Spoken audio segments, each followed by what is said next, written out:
lugar onde mais Jesus curou.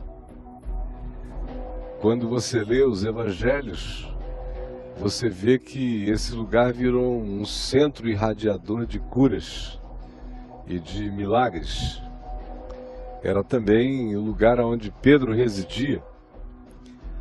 E Jesus abrigou-se na casa de Pedro com regularidade, e era o lugar onde ele voltava para casa depois que ele deixou Nazaré e iniciou a sua atividade pública perceptível.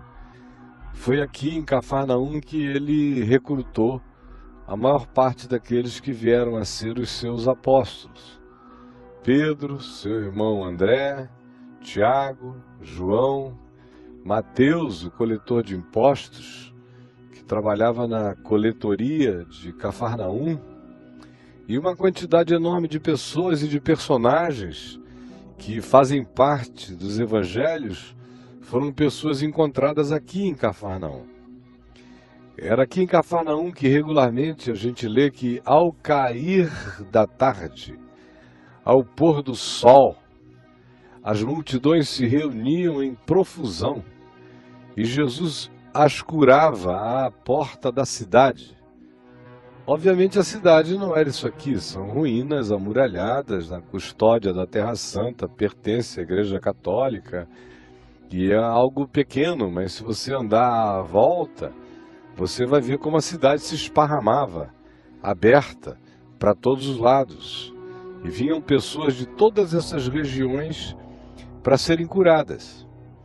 E alguns dos episódios de cura mais extraordinários, mais pitorescos, mais diferentes, vinculados a Jesus, aconteceram aqui em Cafarnaum. Há dezenas deles. E nós não temos tempo para viajar por todos eles. Por isso, enquanto eu dava o meu cochilinho de sempre, que já é tradicional, eu chego, deito e durmo, eu já estava dormindo, já estava sonhando, quando eu ouvi uma voz antiga, não do mesmo homem, mas a mesma pergunta há 40 anos: cadê o dinheiro? Para gravar tem que pagar. Eu digo, lá estão os mercenários. E aí eu falei, já fui enfiando a mão aqui no bolso, pegando um dinheirinho, esperando o Daniel chegar. Falei, vai lá e paga, porque é normal. E deixa para lá, e eu vou continuar dormindo, e dormi. E a minha experiência pessoal aqui em Cafarnaum é também de cura pessoal. Eu já experimentei alguns momentos muito arrebatantes, vinculados ao meu próprio sono e ao meu sonho, no qual eu me senti curado. Já vi também muitas pessoas, e aqui eu quero abrir um parêntese e dizer, não tem nada curador nesse chão. Não há nenhum fetiche aqui. E eu não sou fetichista em nada e nem misticista em nada. Minha alma é mística, mas não é misticista. A diferença é brutal. Eu creio em milagre, mas não sou milagreiro. Deus é livre para operar e fazer o que Ele quer, quando quer, onde quer, como deseja. Mas eu tenho as minhas peculiaridades, relacionadas a este lugar há décadas e décadas e décadas. A última vez que eu particularmente fui visitado por uma cura aqui, deve fazer uns 7 anos, 8 anos. Eu vinha sofrendo já uns 2 anos de uma alergia na pele que ninguém descobria o que era. Era uma coceira agonizante. Já tinha ido a alguns alergistas, tomado remédios, passado pomadas. Morávamos em Brasília. E eu incomodado com aquilo, minhas pernas feridas, meus braços feridos, uma coisa muito desagradável. E numa daquelas ocasiões, trazendo um grupo aqui, eu creio que foi no ano de 2008, se eu não estou enganado, ou 2007, provavelmente. Foi no ano que meu pai morreu, foi 2007, 2 meses após a partida dele. Nós estávamos com um grupo, a Adriana estava comigo, a minha irmã caçula Aninha também, e a maior parte do grupo eram pessoas do Caminho da Graça em Brasília. Nós éramos um grupo pequeno de 58, 60 pessoas no máximo. E como sempre eu faço, enquanto o guia viajava, dando essas instruções e as informações que vocês receberam, eu vim para o meu cantinho dormir. Eu sempre durmo aqui há muitos anos. É muito bom dormir aqui em Cafarnaum, é agradável, essa sombra fresca. Pois bem, e eu estava dormindo e eu comecei a sonhar. Embora eu tenha vindo para cá cheio de coceira, eu estava agonizante. Tiveram que parar em Tiberíades para procurar um remédio para ver se aliviava as minhas coceiras. E eu estava dormindo e sonhei. Sonhei que Jesus estava me tocando e me curando. E quando eu acordei, com a palavra já do guia que nos acompanhava naquela ocasião, se não me engano era o Leon, alguém que estava conosco, e dizendo: pastor, chegamos. Quando eu abri os olhos, a Adriana estava de joelho ao meu lado com a mão sem me tocar, assim com 2 centímetros da mão dela passando em cima da minha pele para todo lado, justamente na hora em que eu sonhei, em que eu estava sendo curado. E daquele dia em diante, as coceiras acabaram para sempre. E eu nunca mais tive a perturbação, saí daqui limpo da minha pequena lepra. E me sentindo totalmente renovado. Como pessoas que já chegaram aqui e nos ouviram falando sobre a quantidade de curas que Jesus realizou no lugar e se encheram de fé e pediram para receber oração, e nós oramos com elas, e muitas delas no curso dos anos deram testemunho de curas que receberam. Repito, não porque haja nenhuma magia curandeira no lugar. Isso pode acontecer embaixo de qualquer ponte, em qualquer lugar. É um momento existencial de cada um. Não misturemos as coisas, portanto. Uma delas, no ano de 2008, teve a ver com um amigo meu querido. Casado, a esposinha dele, ele já tinha um filho do primeiro casamento, ele é divorciado. E ele e a esposa sonhavam em ter filhos e não podiam ter. E nós chegamos aqui e ele pediu que nós orássemos com ele e com ela. E nós oramos por eles. E cerca de 10 meses depois ela estava grávida de uma nenenzinha tão linda que é a nossa afilhada, chamada Laura, uma gracinha linda, mora em São Paulo. E muitas outras coisas singelas dessa bondade, desse carinho, desse toque de Deus, que nos lembra o que acontecia aqui aos borbotões nos dias de Jesus. Dentre essas muitas realizações e desses episódios dos evangelhos, enquanto eu aqui dormia, eu quase que sonhei com 3. Eu não posso dizer que eu sonhei porque seria leviandade da minha parte, mas eu entrei num estado alfa. E 3 palavras vieram à minha mente. A primeira foi a palavra amigos, a segunda foi a palavra solidão e a terceira foi a palavra família. Aí eu abri os olhos, tirei o chapéu da minha cabeça e pensei: amigos, solidão e família. O que será que tu queres me dizer com essas 3 palavras? E quando eu pensei nisso, a primeira coisa que me veio à mente foram os amigos que destelharam a casa de alguém aqui em Cafarnaum para fazerem baixar pelo telhado um paralítico. Lembram? É uma cura relacionada à amizade. Totalmente relacionada à amizade. Jesus estava dentro de uma casa. Podia ter sido a casa de Pedro ou qualquer uma outra casa, mas foi um tremendo de um desconforto o que aconteceu para o dono da casa, porque a casa estava lotada, abarrotada dentro e cercada de pessoas do lado de fora. Não havia mais como entrar ninguém. E alguns amigos aqui de Cafarnaum tinham um colega, tinham um companheiro paralítico que vivia preso a um leito e que não podia de modo algum se locomover, e eles creram que se levassem aquele amigo até a presença de Jesus, o amigo seria curado, mas não tinha como introduzi-lo diante de Jesus porque o lugar estava totalmente abarrotado. Então eles fizeram aquilo que só amigos fazem. Eles quebraram todos os protocolos por amizade, por amor. Eles romperam todos os ritos do bom convívio. Eles arrombaram a propriedade privada, porque foi um arrombamento de propriedade privada. Se fosse nos dias de hoje, daria processo com indenização pesada o que eles fizeram. A prefeitura iria ser chamada, a polícia militar, a defesa civil e todas as outras instituições de aparato de proteção do cidadão para tratarem com o indivíduo que tinha cometido aquele abuso. E não era um indivíduo, eram 5 que tinham assim procedido. Eles destelharam a casa do indivíduo e amarraram o amigo num leito. Puxaram o amigo para cima do leito, que a telha quebrando para todo lado, ele pé afundando para um lado, para o outro. Levaram-no até em cima, e diz o texto de Marcos, até um lugar onde eles ouviram a voz de Jesus embaixo.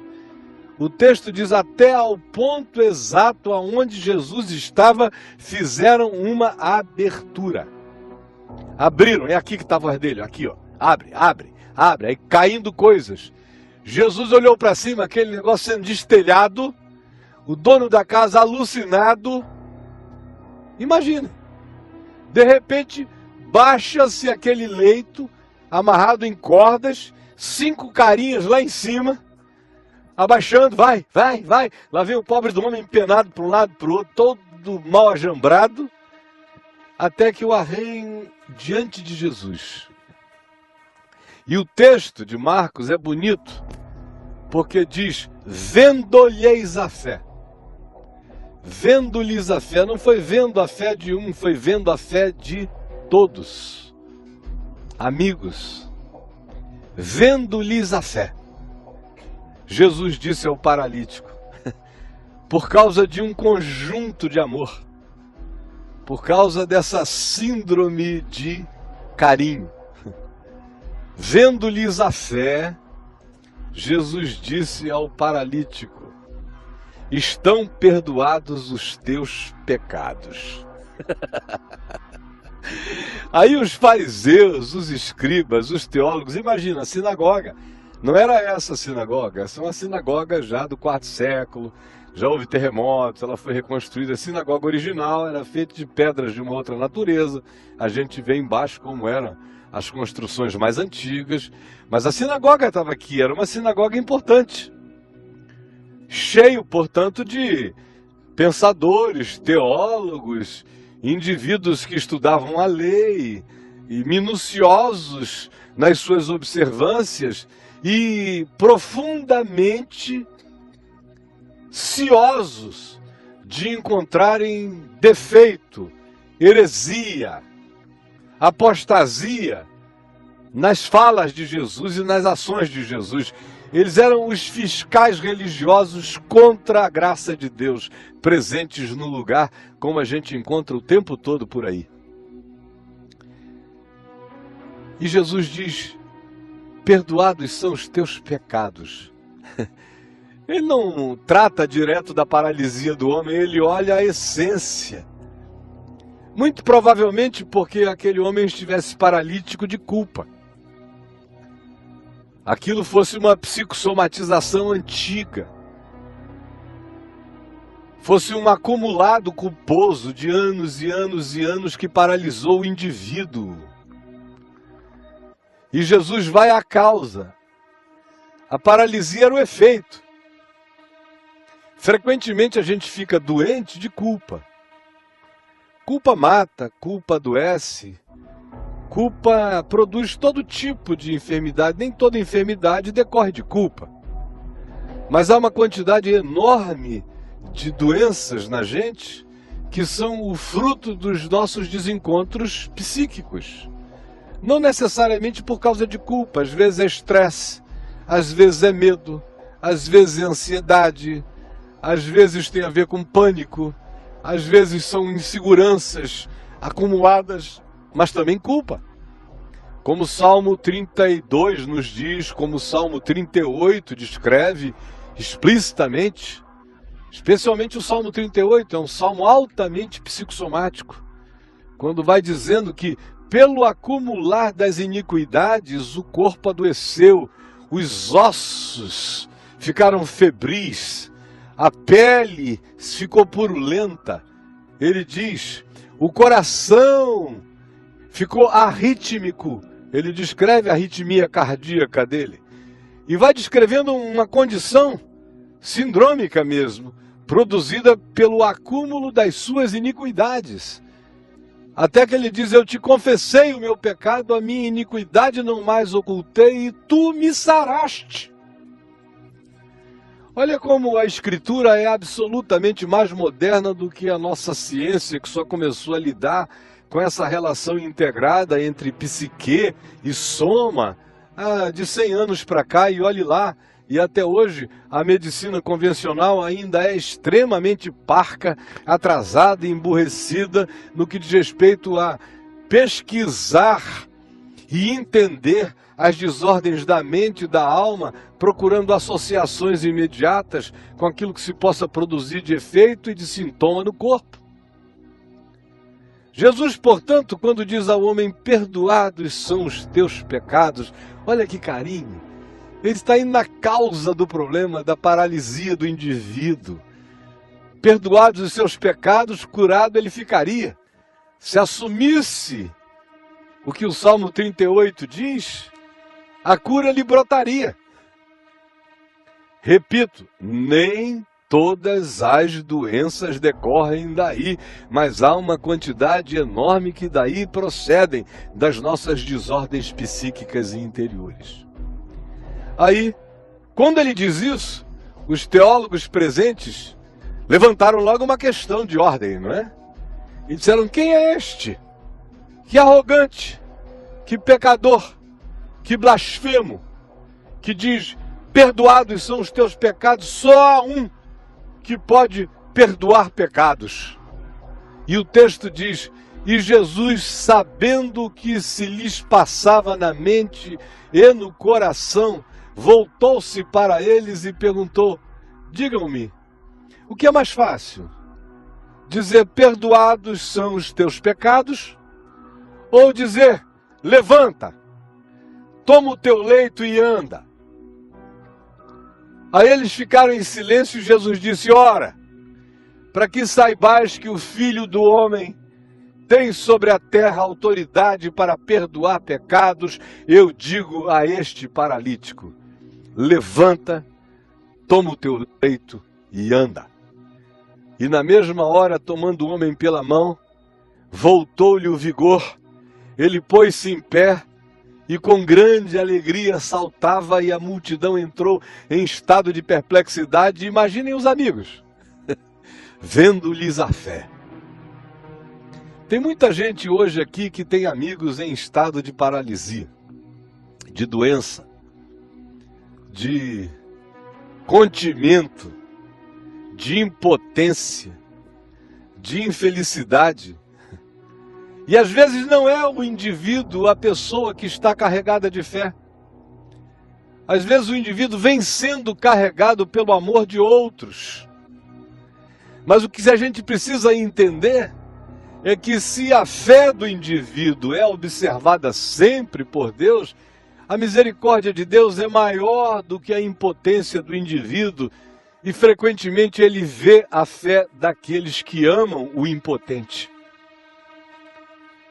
Você tem pessoas a quem você ama muito e que elas próprias não conseguiram ainda desenvolver fé para serem curadas e para tomarem posse de coisas que poderiam ser delas?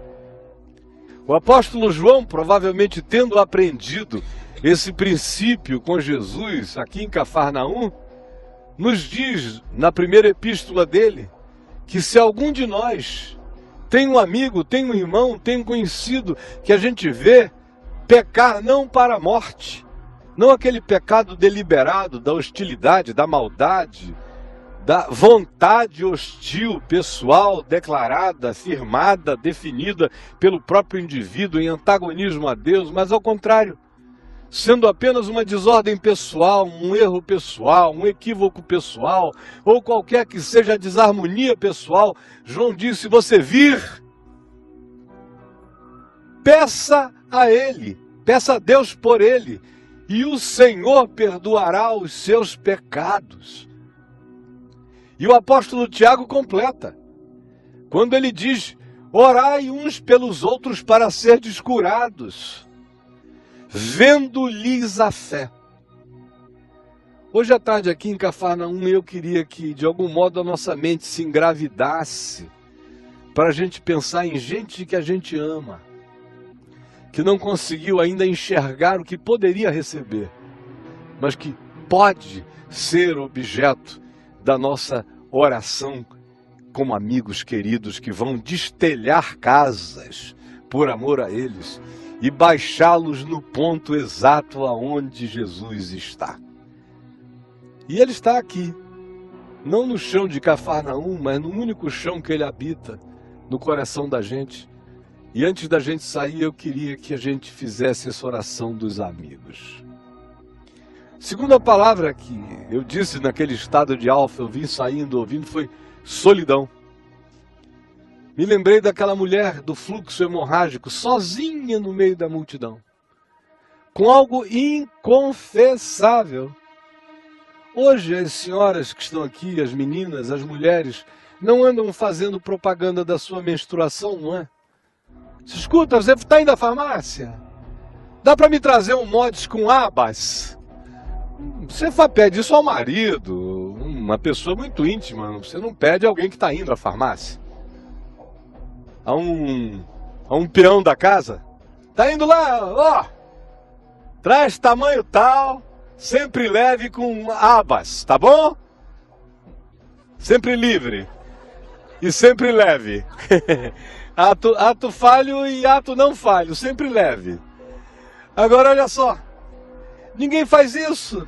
Imagina naquele tempo onde a menstruação era imunda. Uma mulher menstruada, se tocasse alguém, contaminava o tocado. Onde quer que ela pegasse, era considerado um lugar imundo. Não havia mods. E ela não estava menstruada. Há 12 anos ela não parava de sangrar. Ela era pálida, esquálida, anêmica, andava com um lençol entre as pernas de dia e de noite, com aquela coisa empapada, um desconforto indizível. Se fora casado e se foi casado, o casamento estava indo para o espaço. Não dá para pensar em ter alegria sexual vivendo nesse estado. O marido, por seu turno, se fosse religioso, ia dizer: eu vou tocar nessa mulher, eu me contamino toda vez que a toque. Ou então, se tocasse uma vez, ia ter que ficar uma semana fazendo banhos de purificação, conforme mandasse a lei. Era algo para ser calado, era um silêncio total, uma solidão absoluta, era um assunto não conversado. Como muitos de nós temos assuntos não conversados.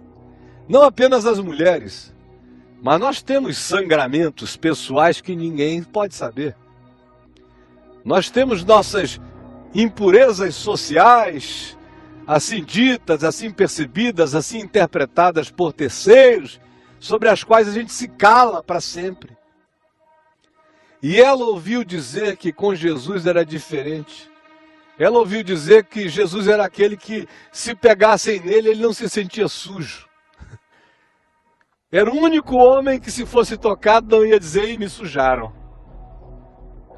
Podiam pegar à vontade, todos o tocavam. Exemplo, ele tinha vindo de Gerasa, do outro lado, de Gadara, aonde ele estivera num cemitério que não era permitido aos judeus irem, especialmente a um cemitério pagão. Tinha mantido contato com porqueiros, criadores de porcos, o que era uma coisa contaminada de acordo com a religiosidade judaica, e libertado um doido, endemoninhado, do lado de lá, e veio de lá para cá e não fez nenhum rito de purificação, não foi à sinagoga para se lavar, não fez abluções, não fez nada. Ele só entrou em Cafarnaum e saiu tocando em mais gente, curando mais gente, porque era o incontaminável. Essa mulher tinha ouvido falar desse espírito generoso, e ela veio por detrás, enquanto a multidão, todos queriam pegá-lo, apalpá-lo, todo mundo queria puxar algo dele, misticamente, misticistamente, fetichistamente, pagãmente, muitos pegando para ver se auferiam algum resultado. Tanto é que todos pegavam e nada acontecia. Mas na hora que no meio daquela multidão vem uma mulher que lhe toca na aba das vestes, na pontinha, sozinha, quieta, sem ninguém, sem propaganda, sem coisa alguma, em espírito e em verdade, tocou-lhe na aba das vestes. Na mesma hora Jesus parou e disse: quem me tocou? Imaginem aquela multidão toda em volta. E ele dizendo: quem me tocou? Aí Pedro disse: como? Isso é uma pergunta ridícula. Todo mundo está te pegando, todo mundo está te tocando, todo mundo quer tirar um pedaço. Como é que tu perguntas quem me tocou? Aí Jesus disse: não, todos me apalpam, mas só uma pessoa me tocou aqui.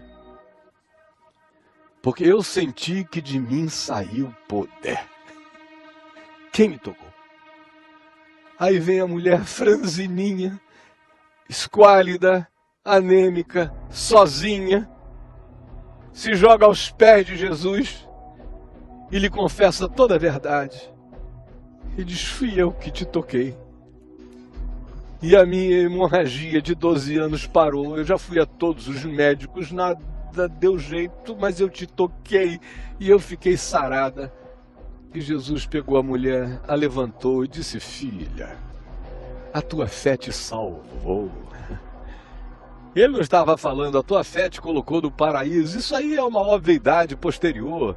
Ele está falando de salvação como cura, saúde, saúde integral, restauração da capacidade de se reinserir na sociedade, se reinserir na vida, parar de ter medo de se relacionar, voltar a amar, voltar a ser amada, voltar a parir, voltar a ser mulher, voltar a ser plena.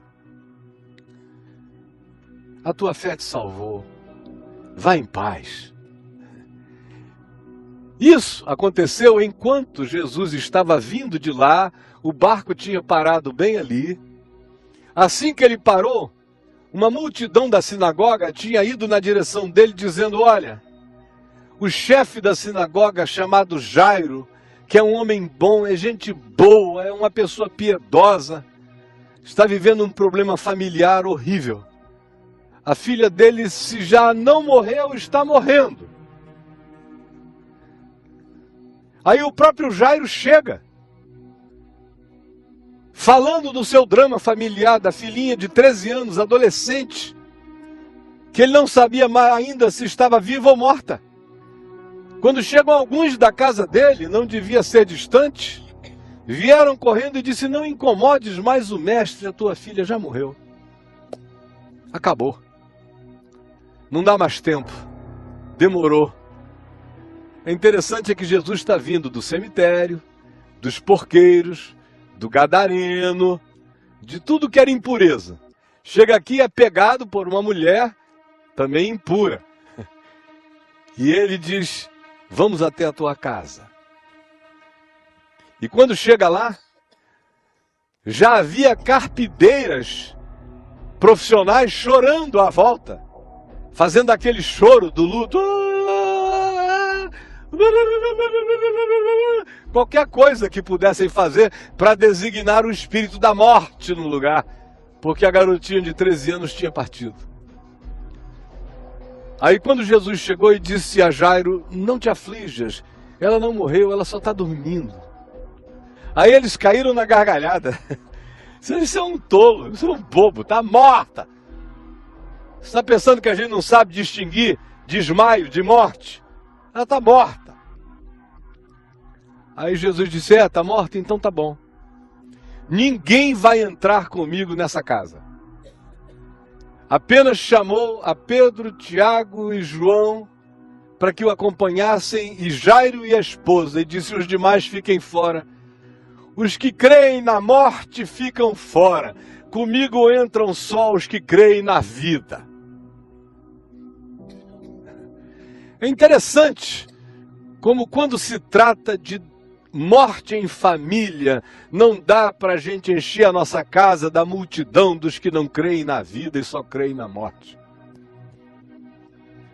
Quando se trata de morte em família, a gente só tem que permitir acesso à nossa casa aos que creem na vida, na ressurreição e na esperança. Os outros, os carpideiros, ficam fora. Aí entram com Jesus apenas o pai, a mãe, Pedro, Tiago e João. E Jesus chega, se aproxima da garotinha de 13 anos, pega-a pela mão e diz: Talita cumi, que quer dizer: menina, levanta-te. Aí a garotinha, que estava morta, ficou em pé, e o texto de Marcos diz: e ela começou a andar pela sala porque tinha 13 anos. Isso que eu acho tão bonitinho.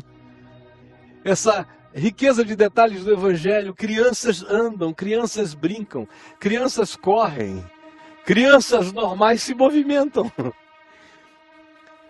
Era sinal de vida que uma adolescente, sendo tirada da morte, ficasse pululante. Mas Jesus não se dá por satisfeito com isso. Chamou a Jairo e a menina e a mãe disse: deem de comer a menina. Porque provavelmente a garota tivesse morrido por má alimentação, por deficiência vitamínica, por um monte de coisas. Ele não supõe que o fato da menina estar agora em pé era a garantia de uma sobrenaturalidade não natural. Ele está ensinando que a sobrenaturalidade trabalha dentro da natureza das coisas. Deem de comer a ela, para que ela não caia de novo, para que ela não sucumba, para que nenhum mal aconteça. Vitaminem-na. Olhem como não há competição em Jesus entre milagre e medicina, entre extraordinariedade e ordinariedade. Como em Jesus, ciência e milagre andam juntos. Ressurreição e remédio não são incompatíveis. Como tratos naturais e intervenções sobrenaturais são a mesma coisa. Deem de comer. 3 palavras: amigos, solidão, família. Todos nós aqui ou temos essas 3 realidades em mente, na vida, ou bem próximas de nós, ou temos pelo menos uma delas, ou 2 delas, você que sabe. Mas seja o que for, amigos, creia no poder curador da sua amizade. Amizades curam, amor fraterno cura, investimento fraterno cura, dedicação fraterna ajuda a fazer a gente botar pessoas na presença de Deus quando a gente age com amor. Solidão. Assim como amigos são graça de Deus, a graça de Deus também age sem que ninguém saiba, sem que ninguém perceba. E muitas vezes ninguém tem que saber mesmo. É só você e Deus. E ninguém mais precisa necessariamente participar de tudo. Se você carrega algo que é só seu, saiba. A única coisa importante é que Ele sabe o que dele procede quando a gente se aproxima com o coração quebrantado. Aí você vira uma multidão quando você chega com essa sinceridade na presença de Deus. Aí a multidão que está à volta passa a significar nada.